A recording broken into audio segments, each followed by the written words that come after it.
Hello, I'm Aubrey Shepherd, and it's the 10th of March 2014.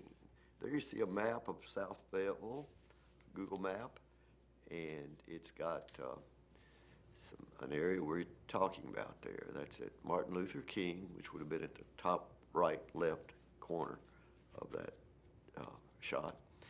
And here you can see where the new trail entry is, and that's the tunnel under MLK.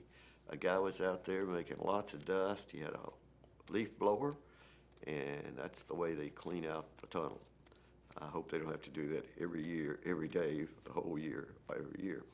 Anyway, you can see how they mistreated the riparian zone of the Tanglewood branch, and it's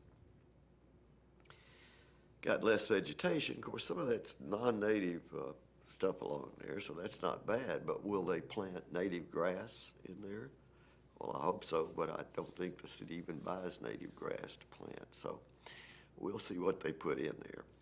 This is erosion along the fence. You see how the ground's cut out from under there? Well, that's from all that runoff from snow and rain and so forth in the last few months.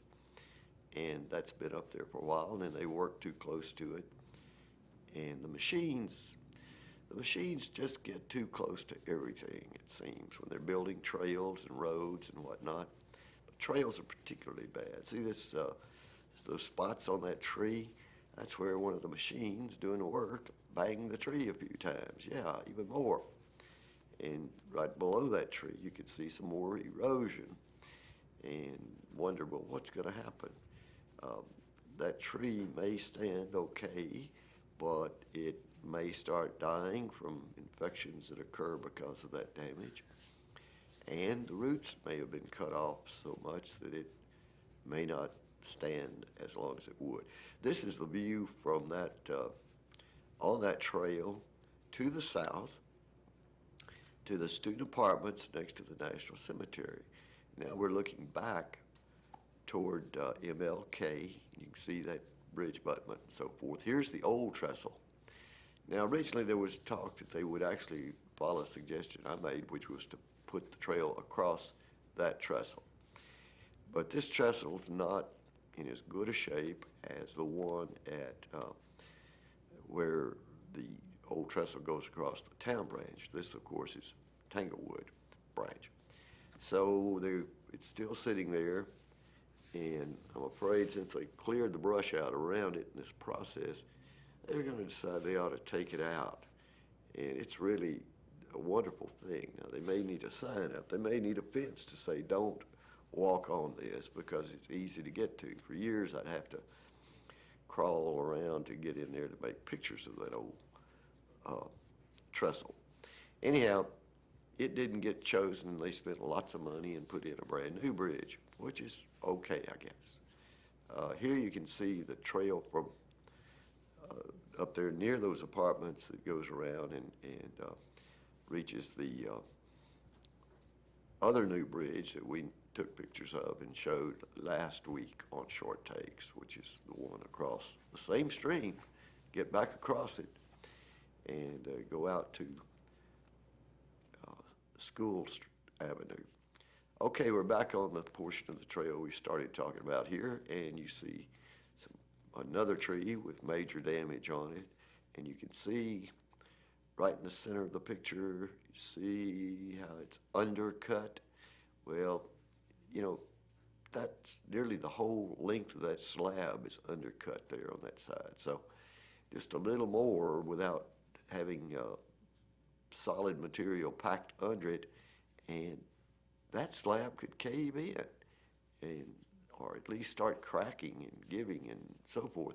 So this is, I'd say, a sign that when the workers were sent to another spot to work instead of this one, they left some things undone.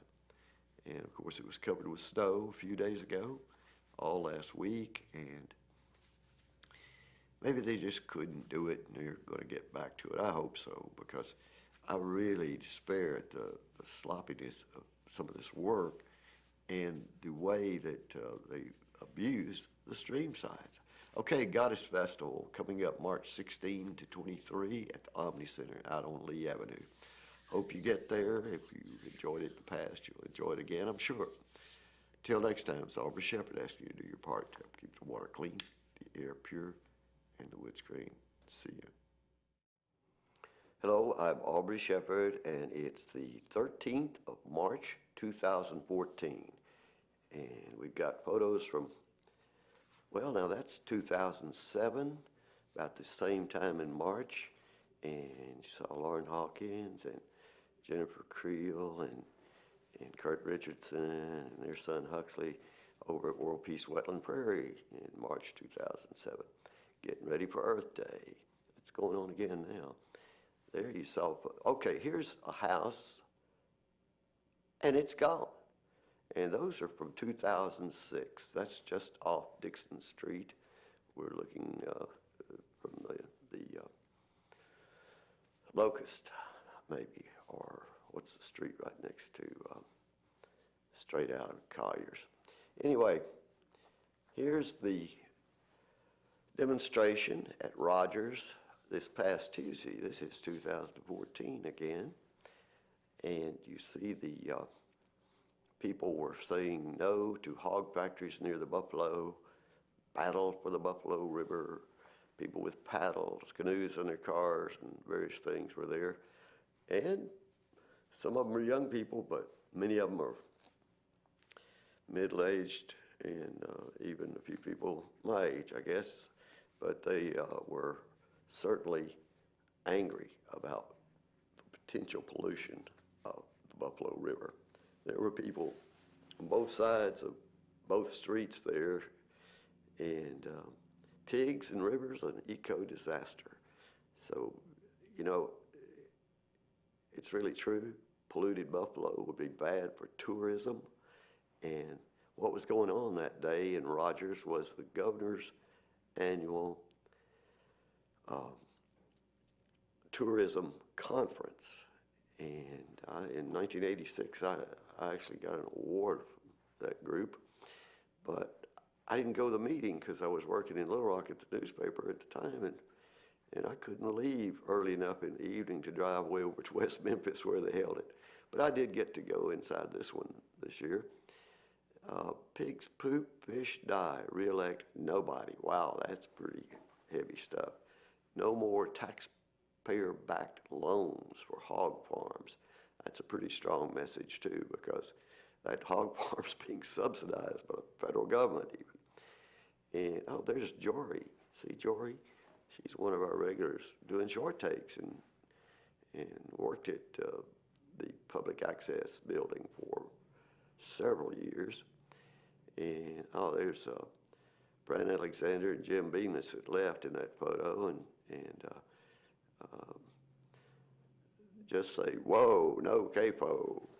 Here's Jack Stewart. He's a longtime supporter of the Buffalo River, and he was manning a table there. You can see some of the new stickers that are available to go in your car. And that man is also, Ernest is a longtime supporter. Okay, here is our governor with Bill, let's see, Barnes. Is it Barnes? Yes, Bill Barnes. He's a staff member for the state.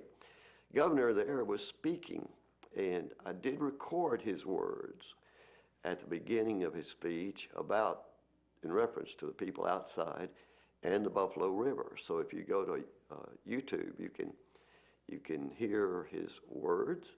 You've got a good speaker to go with your computer because the sound's not all that great on here, it seems. Some people, so especially if you've got a laptop, the speakers aren't very big. Anyhow, this is down at the University of Arkansas, also on Tuesday, 2 days back from when we were recording on the 13th. And you see there the president of the Ozark Society, closest to us on the front there.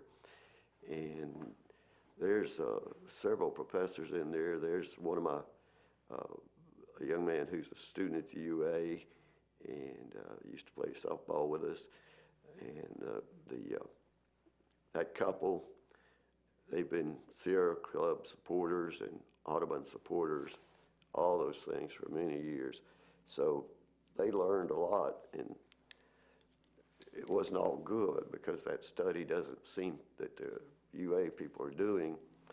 Well, it's going to cost a lot of money, and there's no guarantee they'll monitor it for the long term. So till next time, this Aubrey Shepherd asking you to do your part to help keep the water clean, the air pure, and the woods green. See you.